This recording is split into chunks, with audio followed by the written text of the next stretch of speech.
Hello दोस्तों, स्वागत है आपका हमारी इस नई वीडियो में। आप देख रहे हैं आपका अपना यूट्यूब चैनल अप्रेंटिसशिप गाइड, जिसमें है ऑल अबाउट अप्रेंटिसशिप ट्रेनिंग। तो हेवी व्हीकल फैक्ट्री जो कि यूनिट है आर्म्ड व्हीकल निगम लिमिटेड, एक गवर्नमेंट ऑफ इंडिया का एक एंटरप्राइज है, मिनिस्ट्री ऑफ डिफेंस के अंडर में आते हैं। इसके द्वारा यहाँ पे जूनियर मैनेजर्स के पदों के लिए रिक्रूटमेंट का नोटिस जारी किया गया, जिसमें एंगेजमेंट किया जाएगा पर्सनल्स का under fixed term contract basis. ये रिक्रूटमेंट है वो निकल के आई है। सबसे पहले तो यहाँ पे एवीएनएल है, उसका यहाँ पे है कुछ इंट्रोडक्शन है वो दिया हुआ है, जिसमें बताया गया है कि ये डिफेंस एक पीएसयू है जिसका हेडक्वार्टर अवाड़ी चेन्नई में सिचुएटेड है, और इसकी कितने यूनिट्स है, इसकी टोटल 5 यूनिट्स है, 12,000 एम्प्लॉय इसमें काम कर रहे हैं। तो इसके लिए यहाँ पे रिक्रूटमेंट है वो निकाली गई है। ऑफलाइन मोड में यहाँ पे कैंडिडेट से अपना एप्लीकेशन फॉर्म है वो सबमिट यहाँ पे करना है। सबसे पहले तो वैकेंसीज की अपने यहाँ पे ब्रीफ है वो कर लेते हैं। Name of post, number of post है तो 20 वैकेंसी यहाँ पे निकाली गई, जिसमें अनरिजर्व कैटेगरी की 10, ओबीसी एनसीएल की 5, एससी की 3, एसटी की 1 और ईडब्ल्यूएस की 1 यहाँ पे वैकेंसी निकाली गई है। ये वर्टिकल जो रिजर्वेशन है वो दिया गया, ओरिजेंटल में फिजिकल डिसेबल पर्संस को 2 यहाँ पे वैकेंसी दी गई है। एज कैंडिडेट की मैक्सिमम 30 वर्ष रखी गई है।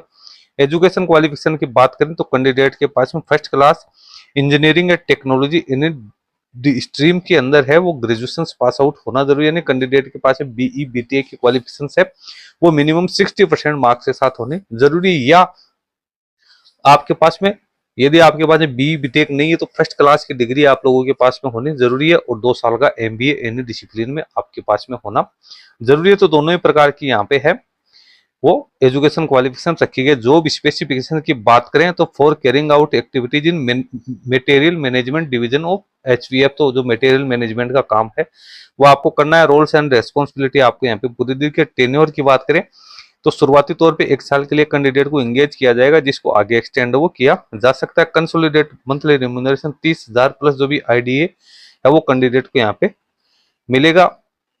फिजिकल डिसेबल पर्सन है उसके लिए जानकारी दे रखी है। अब नीचे एजुकेशन क्वालिफिकेशन है वो कैंडिडेट के पास रेगुलर मोड में होनी जरूरी है। इसके प्लस साथ ही कैंडिडेट के पास में 10+2+3 सिस्टम के अंदर या 10+2+4 या 10+2+5 सिस्टम के अंदर है वो एजुकेशन क्वालिफिकेशन से वो यहाँ पे प्राप्त होने जरूरी है। अदर किसी मोड में यदि आपने कोई कोर्स कर रखा है तो आप इसके लिए एलिजिबल नहीं है। एप्लीकेशन फॉर्म भरने के लिए जो आपको इसको एनेक्सर ए दिया हुआ, जो कि इसकी ऑफिशियल वेबसाइट www.ddpdw.gov.in के ऊपर आपको देखने को मिल जाएगा, या avn.co.in की ऑफिशियल वेबसाइट पे देखने को मिल जाएगा।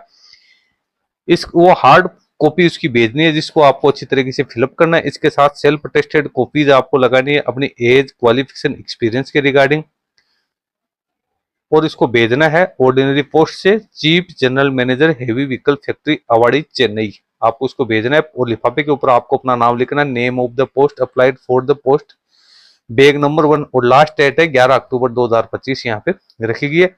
इसके साथ ही यहाँ पे 300 रुपये एप्लीकेशन जो फॉर्म है, सॉरी उसकी फी है वो भी पेमेंट करनी है। इसके लिए आपको सबसे पहले तो एसबीआई कलेक्ट के पीएसयू पब्लिक सेक्टर अंडरटेकिंग में जाना है, फिर आर्म्ड व्हीकल निगम लिमिटेड तमिलनाडु सिलेक्ट करना है, फिर पेमेंट गेटवे पे जाना है, फिर एचवीएफ रिक्रूटमेंट फीस पे जाकर आपको फी का पेमेंट करना है। फिर इसकी कॉपी आपको डाउनलोड करके इसके साथ अटैच करनी है। इसके साथ ही एससी एसटी कैटेगरी का कोई कैंडिडेट है या फिजिकल डिसेबल पर्सन कोई है या एक सर्विसमैन या कोई फीमेल कैंडिडेट है तो उनको फी का पेमेंट यहाँ पे करने की कोई जरूरत नहीं है। कैंडिडेट के पास में एक्टिव ईमेल आईडी और मोबाइल नंबर होने जरूरी है ताकि इसके ऊपर कैंडिडेट है उनसे कॉन्टेक्ट किया जा सकते, कोई भी कम्युनिकेशन किया जा सके।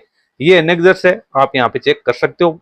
यहाँ पे रिसेंट राइट साइड के अंदर जो बॉक्स बना हुआ है उसके अंदर आपको रिसेंट पासपोर्ट साइज का अपना फोटोग्राफ चिपकाना है। इसको आपको सेल्फ अटेस्टेड है वो करना है। एडवर्टीजमेंट नंबर एंड डेट और application for the post of आपको यहाँ पे लिखना है, और आपको ऑर्डिनरी पोस्ट से ही ये अपना एप्लीकेशन फॉर्म है वो सबमिट करना है। एड्रेस यहाँ पे बाय डिफॉल्ट है वो लिखा हुआ है किस पोस्ट के लिए आप एप्लीकेशन फॉर्म सबमिट करे हो। नेम ऑफ ब्लॉक लेटर्स जो कि आपके 10th के स्टैंडर्ड के मार्कशीट में है, father's name, date of birth, age, category, आपको Aadhaar number, mobile number, email ID सब आपको यहाँ पे जो भी डिटेल्स आपके लिए एप्लीकेबल है वो इसको फिलअप करने है। जो लागू नहीं है उसको आपको काट देना है। इसके साथ ही education qualification 10th 12th degree, MBA या एनी अदर आपके पास में है तो वो आपको जाननी। एक्सपीरियंस यदि आपके पास में किसी प्रकार का कोई है तो एक्सपीरियंस की डिटेल्स भी आपको इसको फिलअप करने। अब लिस्ट ऑफ एनक्लोजर्स क्या क्या रहेंगे, तो जो डॉक्यूमेंट्स आपके पास में है उसको यस करना है, अदरवाइज आपको उसको नो रखना है। Proof of date of birth, education qualification certificate and consolidate marksheet, caste and category certificate, discharge certificate जिनके लागू है, disability certificate, all about document certificates are self attested, तो इसको यस करना है। 2 कॉपीज पासपोर्ट साइज की फोटोग्राफ आपको यहाँ पे भेजनी है, जिसमें एक आपको एप्लीकेशन फॉर्म के साथ एप्लीकेशन फॉर्म के ऊपर फिक्स करनी है, दूसरी है वो आपको है वो जिसके पीछे आपको अपने डेट ऑफ बर्थ है वो लिखनी है पीछे की साइड में, और अपना नेम लिखना वो इसके साथ अटैच करके भेजनी है। यदि फी का पेमेंट आपने किया है, आपके लागू है, तो उसकी रिसिप्ट है वो भी आपको अटैच करनी है। नीचे आपको अपने सिग्नेचर करने हैं, और जो डॉक्यूमेंट्स आपको यहाँ लगाए हैं तो वो डॉक्यूमेंट्स को टिक करके हुए आपको एप्लीकेशन फॉर्म है वो यहाँ पे भेजना है। टर्म एंड कंडीशन यहाँ पे आप लोगों को दे रखी है।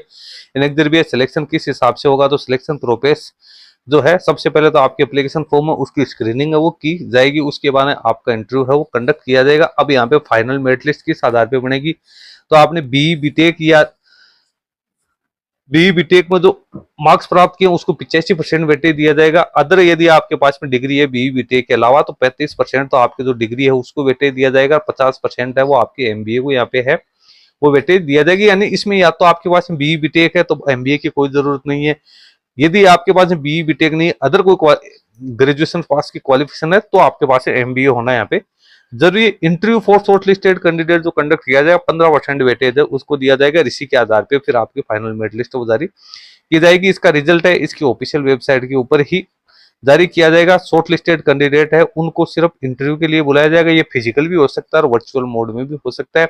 और इसके जो कॉल लेटर्स हैं वो इसकी ऑफिशियल वेबसाइट www.avnl.co.in के ऊपर आपको देखने को मिल जाएगा। टेन्योर की बात करें तो शुरुआती तौर पे तो यहाँ पे कैंडिडेट के लिए 1 साल के लिए ही एंगेजमेंट किया जाएगा, लेकिन इसको फिर आगे है वो भी यहाँ पे बढ़ाया जा सकता है। एज लिमिट रिम्यूनरेशन की आपको यहाँ पे कुछ जानकारी है वो दे रखी है। अदर टर्म एंड कंडीशन है वो आप लोगों के लिए भी यहाँ पे दे रखा है, आप इसको भी रीड आउट कर सकते हैं। तो दोस्तों किसी भी प्रकार की आपको इन्फॉर्मेशन चाहिए तो आप इसकी ऑफिशियल वेबसाइट की विजिट कर सकते हैं। सारी इंपॉर्टेंट जानकारी मैंने आप लोगों को बता दी है। तो जिन कैंडिडेट के पास में भी बीई बीटेक की क्वालिफिकेशन है तो ऐसे कैंडिडेट इसमें अपना एप्लीकेशन फॉर्म है वो सबमिट कर सकते हैं। वैकेंसी हालांकि यहाँ पे कॉन्ट्रैक्ट बेसिस है वो निकाली गई है, लेकिन कैंडिडेट्स के लिए यहाँ पे जो एक्सपीरियंस जो कैंडिडेट प्राप्त करना चाहते हैं किसी गवर्नमेंट कंपनी में तो उन कैंडिडेट्स के लिए यहाँ पे अच्छा मौका है कि कैंडिडेट्स है वो इसमें अपना एप्लीकेशन फॉर्म है वो सबमिट कर सकते हैं। इसकी ऑफिशियल वेबसाइट आप देखो तो www.ddpdw.gov.in के ऊपर जैसे क्लिक करोगे तो आप इसकी ऑफिशियल वेबसाइट पे आ जाओगे। अभी यहाँ पे फॉरबिडन की एक समस्या है वो आ रही है। इसके अलावा इसकी दूसरी ऑफिशियल वेबसाइट है एवीएनएल की, तो आप उसके ऊपर भी विजिट कर सकते हो, जिसपे भी आपको इसके बारे में सारी जानकारी है वो देखने को मिल जाएगी। तो आप जो भी आपको जिस ऑफिशियल वेबसाइट पे भी आपको अच्छा लगे उस ऑफिशियल वेबसाइट से आप अपना एप्लीकेशन फॉर्म है यहाँ पे आसानी से सबमिट कर सकते हो, इसको डाउनलोड करके सारी जानकारी प्राप्त कर सकते हो। तो दोस्तों वीडियो में इतना ही। वीडियो अच्छा लगे तो इसको लाइक शेयर करना, कोई क्वेरी या क्वेश्चन है तो आप हमें कमेंट करके बता सकते हैं। धन्यवाद।